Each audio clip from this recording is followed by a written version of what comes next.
I'm Susan Euler. What would you do if you wanted to invent a written language?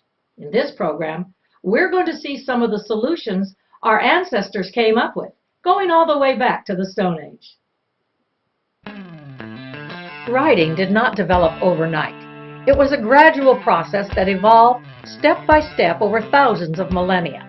Recently, Geneviève von Petzinger and April Nowell, researchers at the University of Victoria in Canada, have suggested that the so-called signs of unknown meaning found throughout European cave art are not random doodles at all.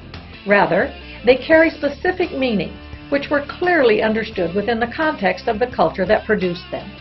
These signs, or symbols, were used continually for over 20,000 years and date back to the very beginning of the Upper Paleolithic period, the Old Stone Age, some as early as 40,000 BC. Some of the symbols were especially common.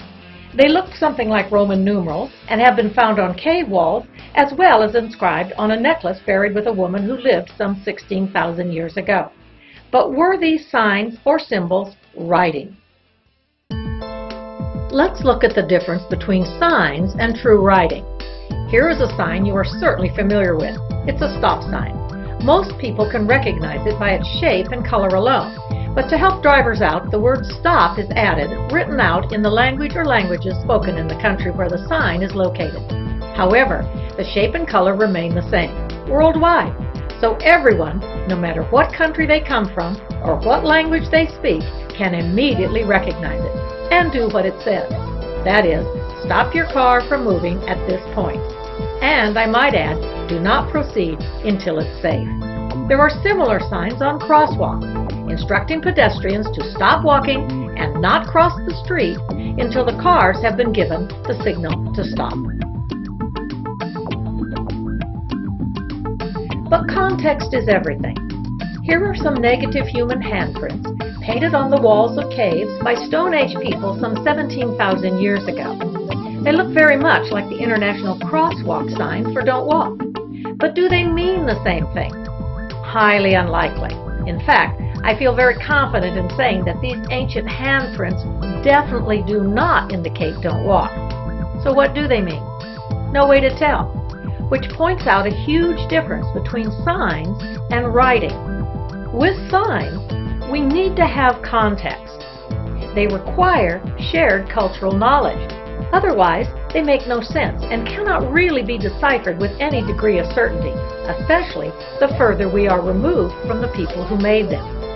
Writing, on the other hand, can be deciphered once you learn the conventions of how the written language works. This means that writing allows us to read and understand the thoughts of people thousands of years removed from us in time. It's a truly remarkable invention. At best, the signs found in Paleolithic caves can be called Protowriting, a form of written communication that combines abstract signs with drawings or pictographs to convey more complex ideas. It's a hugely important step towards the development of true writing. We have lots of examples of this concept today. Here are two signs that can be described as a form of proto-writing.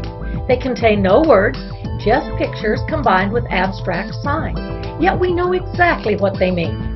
One indicates the up escalator and the other a trash can. No problem.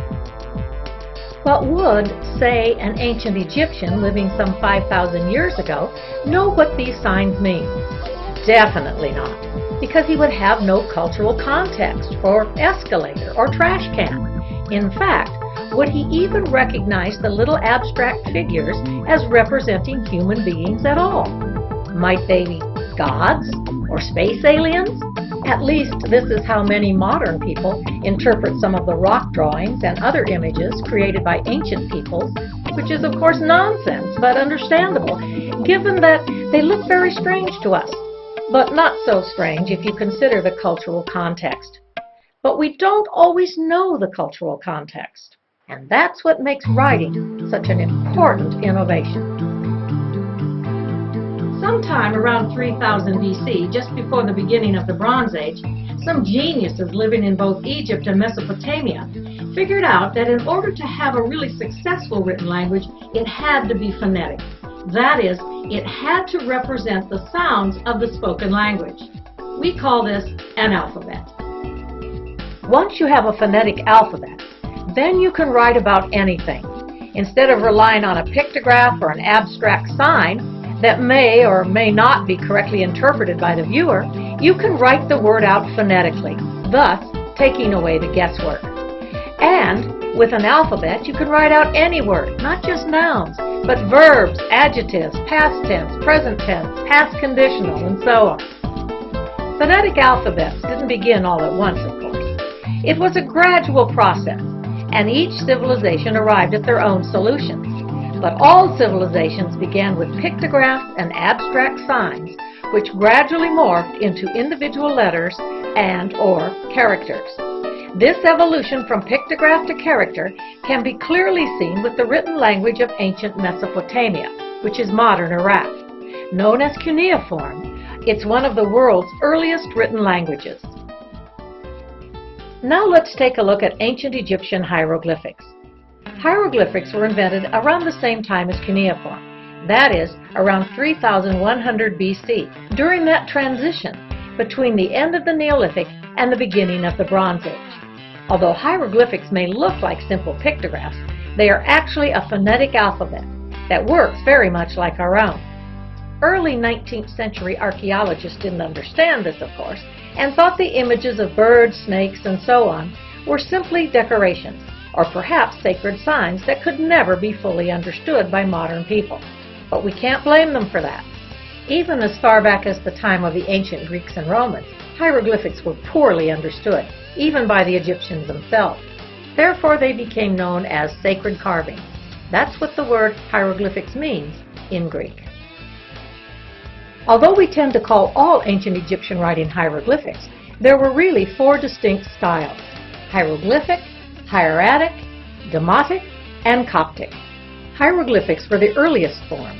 Known by the ancient Egyptians as words of the gods, they became the official script for religious and commemorative texts and inscriptions. Therefore, when you see hieroglyphics, even if you can't read them, you know their purpose was religious. Hieratic is a kind of shorthand version of hieroglyphics. Much faster and easier to write than the more formal hieroglyphic script, it was used for official correspondence, legal documents, and accounts, both public and private. Later, hieratic was also used for sacred texts. For example, the Book of the Dead. Like all written languages, both hieroglyphics and hieratic scripts began as pictographs. For example, on the Narmer Palette we have one of the earliest examples of a kind of pseudo-sentence written in hieroglyphics. Several pictographs are strung together to form a more complex idea: man-headed land where the papyrus grows. Since pictographs are always nouns, we have to infer the rest of the meaning, which is something like, the falcon-headed god Horus, symbol of our great king Narmer, is leading the defeated king of the Nile Delta around by the nose, like a captive bull. This is what we think the image means, based on context, but we can never be absolutely certain. However, 500 years later, by the beginning of the Old Kingdom, Egyptian writing had progressed to a stage in which true sentences could be written out, using a combination of phonetic letters, based on the earlier pictographs, a number of signs, or logographs, characters that express entire words or ideas, and determinatives. Determinatives provide the reader with additional information, indicating if a word is plural or singular, or if it refers to a woman, a man, a god, and so on. This system of writing will be used in Egypt for the next 2,000 years.